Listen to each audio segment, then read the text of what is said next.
This is your News Source Evening Bulletin for today, Monday, the 24th day of June in the year 2024. I'm Gordon Mosley reporting, and here's what we're tracking tonight. 3 persons were found dead in a locked minibus on Sunday along the Mabura Trail in Region 10. And post-mortem examinations were carried out this morning on the bodies of those 3 persons. The post-mortem examinations found that all 3 persons died from carbon monoxide poisoning. Carbon monoxide is an odorless, colorless, and tasteless but dangerous gas, which is produced when fuels such as gasoline, natural gas, oil and kerosene, or even wood or charcoal are burned. Breathing in carbon monoxide reduces the blood's ability to carry oxygen and could prove fatal, as it did in this case.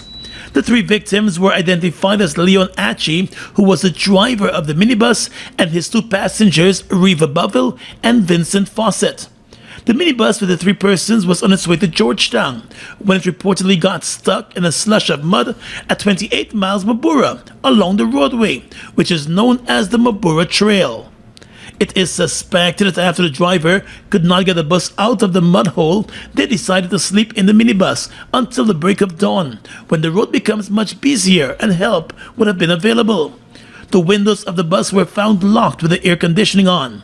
However, the exhaust of the bus was stuck in the mud, and it is suspected that the poisonous fumes, which could not make its way out the exhaust, found its way back into the bus, killing all 3 persons in their sleep. The police on Sunday confirmed that there were no marks of violence on the bodies, and as such, foul play was ruled out.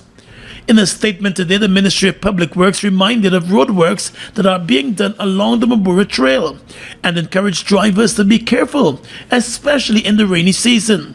The ministry also extended its condolences to the families of the 3 persons who lost their lives. More news coming up in just a moment.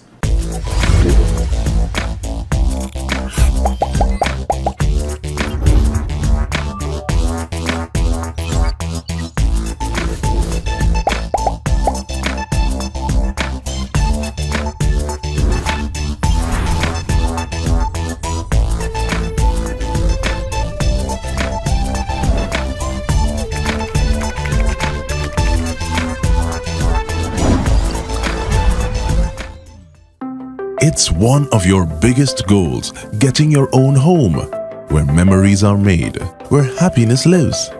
You may feel that home ownership or renovation is beyond your reach, but we at Republic want you to know that there's always a way.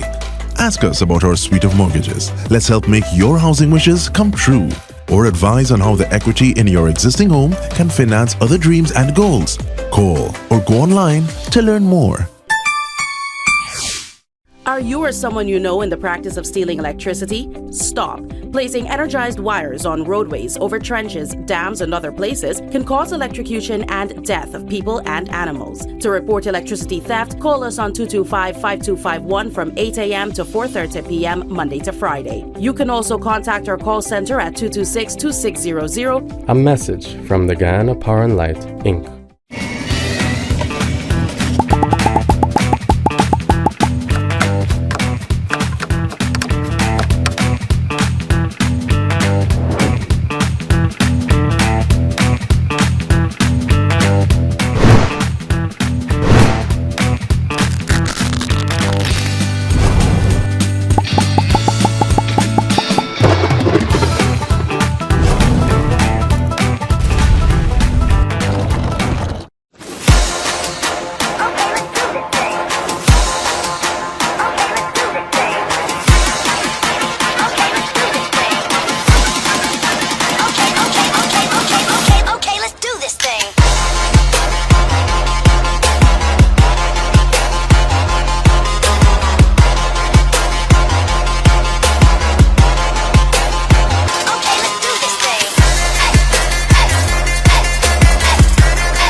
Guyana's most fashionable event heads to New York City this Labor Day Sunday.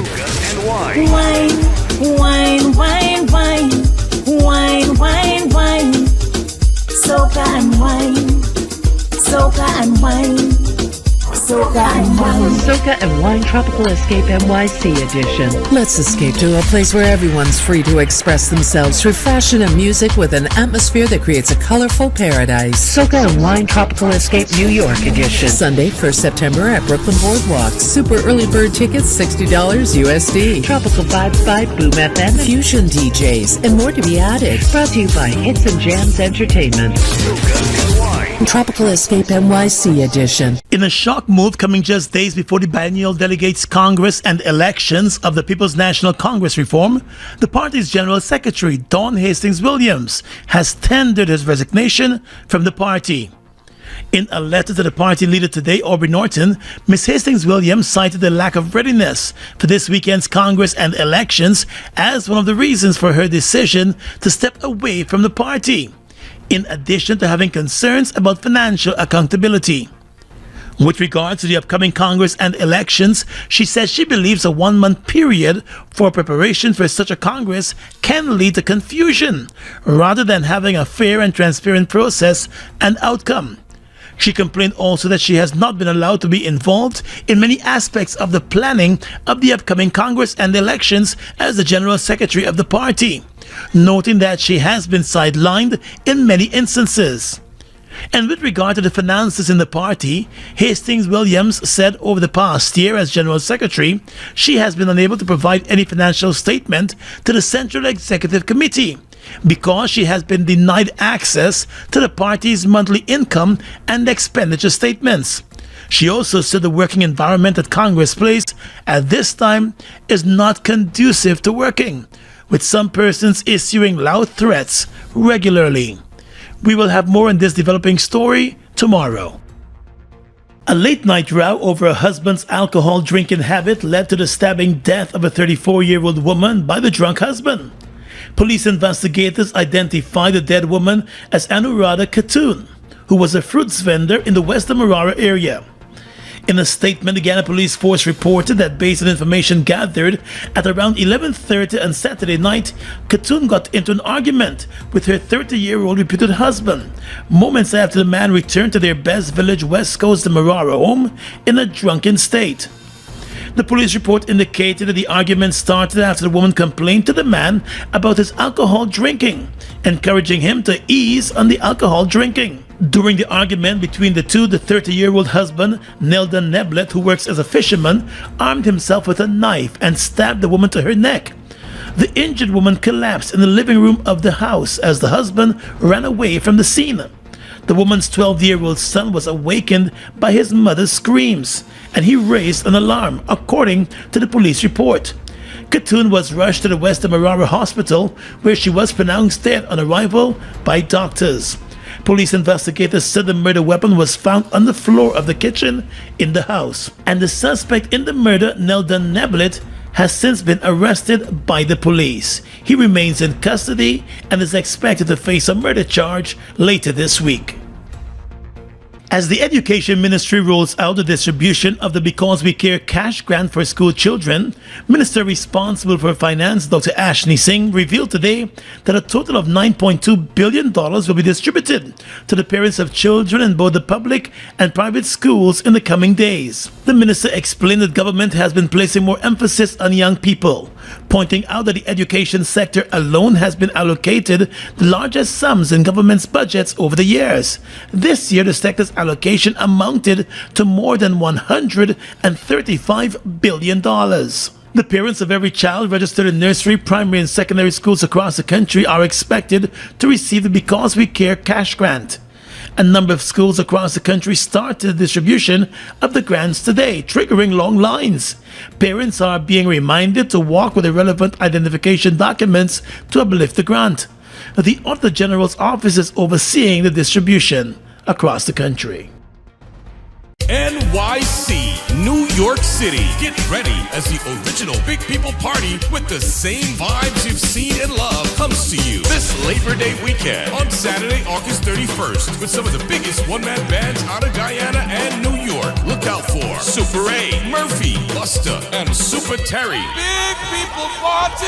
Along with the legendary Glenn Washington. Baby, don't take my kindness for weakness. If Loving you is wrong. Glenn Washington. I don't wanna be right. Glenn Washington and his band at Industry City, New York City. Get your super early bird general tickets at $40 and VIP access $150 all inclusive. And all are available at hjexperience.com. This event is brought to you by Hits and Jams Entertainment, Marvelous Entertainment, and GD Events. It's the original Big People Party at Industry City, New York City on Saturday, August 31st. The big and proper edition.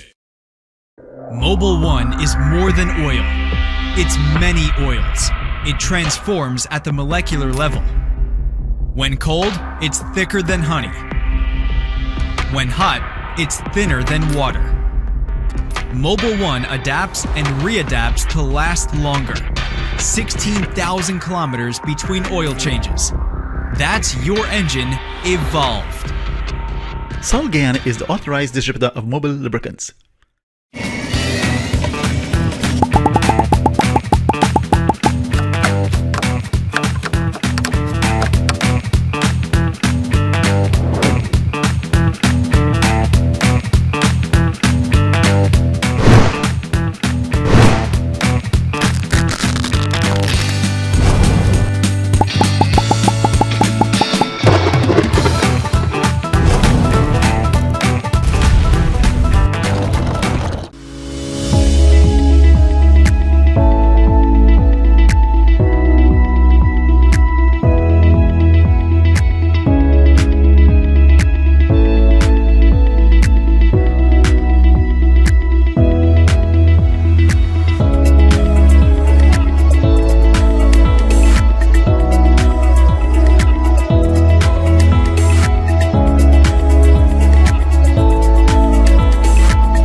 number of regions across Guyana were rattled by midnight tremors on Saturday in the aftermath of a 6.2 magnitude earthquake along the Venezuelan coast. Several Caribbean countries, including Grenada and Trinidad and Tobago, also felt the tremors. In Guyana, the tremors were felt in parts of Region 1, in the capital city of Georgetown, and other parts of Region 4, and in sections of Region 3 and 10. There were no reports of any injuries or damage to property. The U.S. Geological Survey Department reported that a quake struck the coast of Venezuela at around 11:58 on Saturday night, triggering the tremors in nearby countries. The epicenter of the earthquake was found to be located 29 kilometers northeast of Yaguarapara along the coast of Venezuela. A number of Guyanese rushed to social media to document their reactions to the tremors following the earthquake. The last time Guyana experienced earth tremors was back in 2021.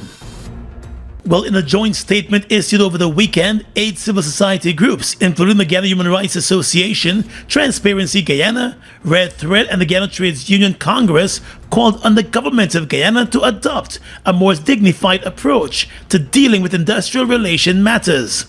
The joint statement zeroed in on the recent strike action by teachers, which was called off on Friday, with teachers set to return to the classrooms tomorrow after more than 70 days on strike. The signatories of the statement called on the government to adopt a more dignified and legally defensible approach to resolving future industrial disputes, the release said.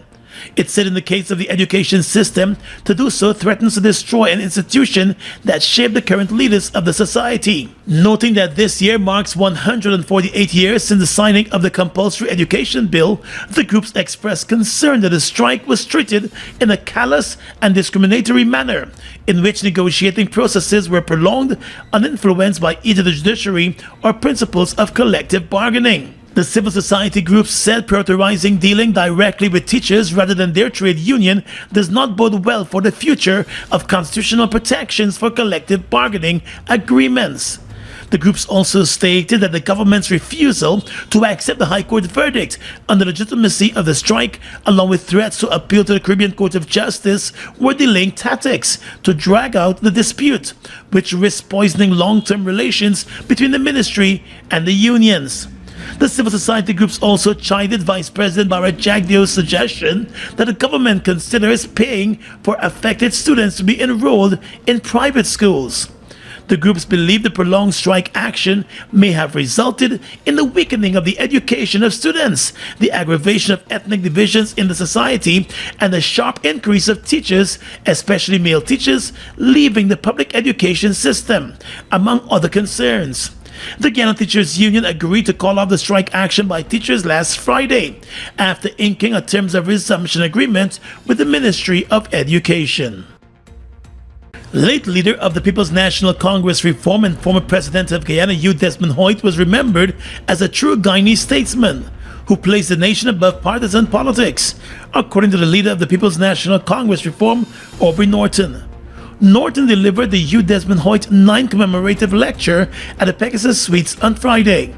Mr. Norton said while the party, its members and supporters endured some of the most ill-informed criticisms of Mr. Hoyt, the record would show that Mr. Hoyt was a statesman who transformed the country's economy and promoted national development. More discerning minds have concluded that Mr. Hoyt's presidency had a transformational effect on the politics, economics, and culture of this nation.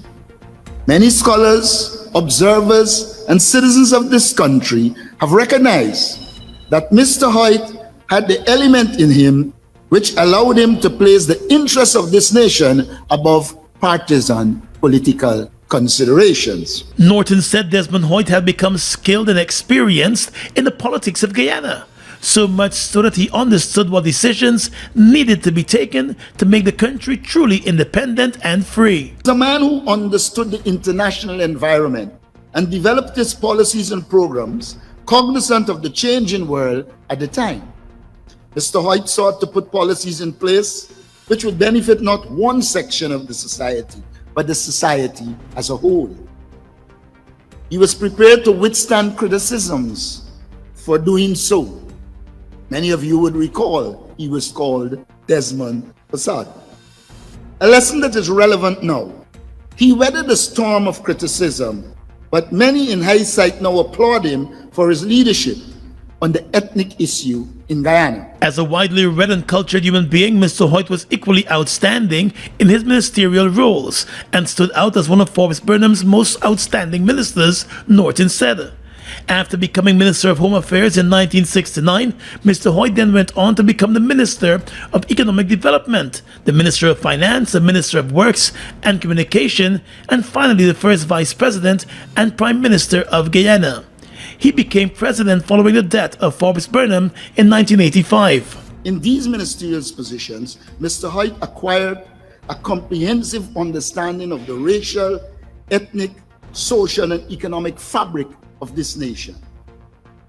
In his assessment, he recognized that Guyana was a complex polity, consisting as it does of a multiracial, multi-ethnic tapestry, which had to be delicately and prudently ordered into a cohesive and national whole.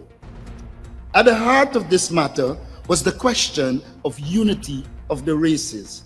As a minister and as a student of the history of his own country, it could not be lost on him that racial harmony and unity were preconditions for real economic development.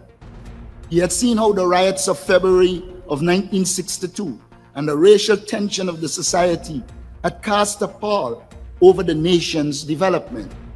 He had seen too how the political dislocation of the post-election period of 1997 to 98 had slowed and harmed the national economy. The question of the importance of race had to be in the forefront and center of his political endeavors.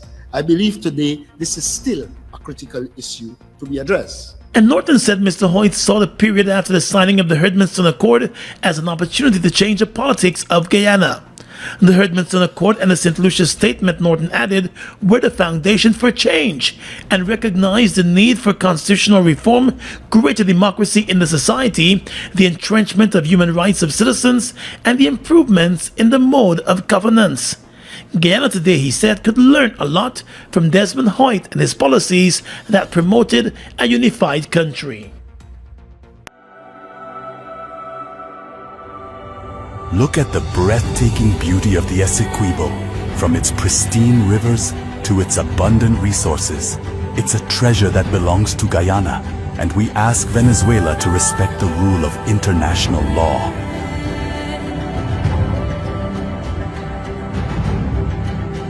Our commitment to this land is not just about ownership. It's about preserving its beauty and resources for our people and future generations. The controversy between Guyana and Venezuela was settled internationally as full, perfect, and final in 1899. Essequibo belongs to Guyana.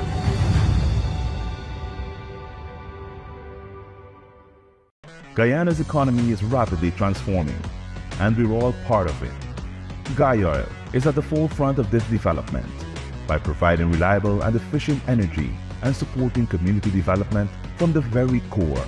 100% of Guyoil's profit goes back to building schools, roads, and other important infrastructure that connects our cities and towns, providing fuel to domestic, marine, industrial, and aerial transportation. Guyoil has now repositioned itself as a market leader in the petroleum industry, building a better future for all of us. It's one of your biggest goals, getting your own home, where memories are made, where happiness lives. You may feel that home ownership or renovation is beyond your reach, but we at Republic want you to know that there's always a way.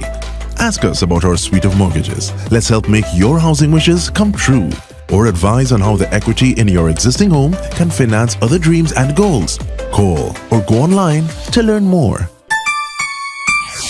Bust the flavors. We're full of flavors.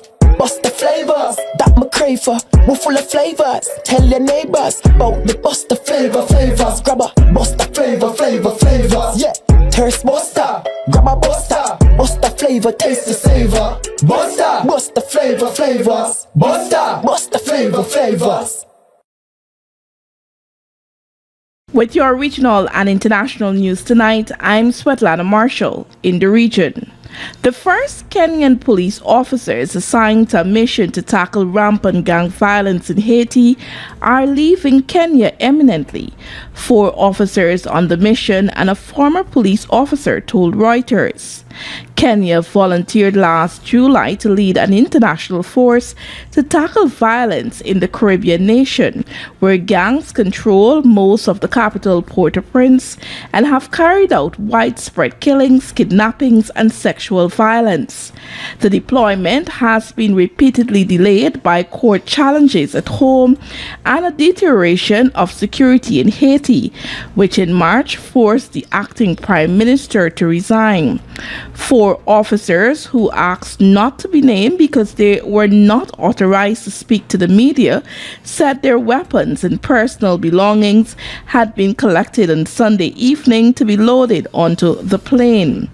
An initial contingent of several hundred officers will be deployed before the remainder of the 1,000 officers join them, the 4 officers said. They said they are expected to stop over in a third country before reaching Haiti.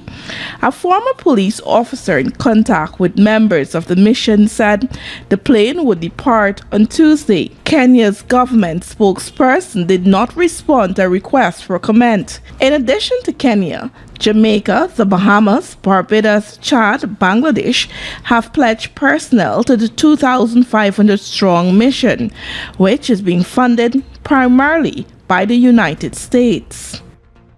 Hours after the People's National Movement, PNM, announced it would begin accepting nominations for the 2025 general elections, Prime Minister Dr. Keith Rowley says the party is ready to contest any polls and is confident they will beat their rivals. Speaking at the People's National Movement's PNM Sports and Family Day at Skinner Park, San Fernando, Roy Lee told reporters that winning was not only about the seat, but becoming a PNM standard bearer so that everyone, regardless of race, color, creed, class, or location, has a quality candidate to elect. He said the PNM was great in or out of office, as it does not end its mission on election day. He said an election day is only the start of the work program, while for others, it is mission accomplished. Riley also jabbed at the UNC's internal squabbling, saying even in opposition, the PNM maintained its constitution and structure. Now in government, he said all party groups are engaged in electing party officers. And finally tonight, international news.